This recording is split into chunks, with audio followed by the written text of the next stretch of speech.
யார் வஃபாத்தானாலும் அழுகக்கூடாதுன்னு சொல்லல, ஒப்பாரி வச்சு நம்ம என்ன செய்யக்கூடாது, அழுகக்கூடாது. ரொம்ப கேமான்னு கத்தி கத்தி அதாவது என்னுடைய இவரே அவரே நீ அப்படி வாழ்ந்தியே இப்படி வாழ்ந்தியே, அவரை புகழ்ந்து நீ என்னை விட்டு போயிட்டியே, அல்லாஹ்வே உனக்கு கண்ணு இருக்குதா, உனக்கு வேற யாருமே இந்த உலகத்துல கிடைக்கலையா, அவங்களுக்கு பதிலா என்ன எடுத்துக்க கூடாதா, என்னென்ன வார்த்தைகள் சொல்லணுமோ அந்த துன்பத்துல என்ன சொல்லணும்ட்டு என்ன தெரியாது மனிதர்களுக்கு. அப்படி சொல்லி சொல்லி நம்ம என்ன செய்யக்கூடாது, அழுகக்கூடாது.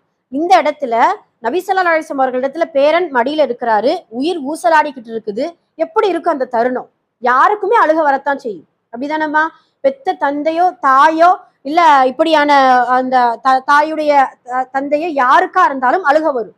இப்ப நபி ஸல்லல்லாஹு அலைஹி வஸல்லம் அவர்கள் பார்த்து கண்ணீர் வடிக்கிறத பார்த்து சஹாபாக்கள் கேட்கிறாங்க, அல்லாஹ்வுடைய தூதரே நீங்களுமா அழுகிறீங்க அப்படின்னு கேட்கும் பொழுதுதான் நபி ஸல்லல்லாஹு அலைஹி வஸல்லம் அவர்கள் அழகான ஒரு வார்த்தை சொல்லுவாங்க பாருங்களேன், இது இரக்கத்தின் வெளிப்பாடாகும்.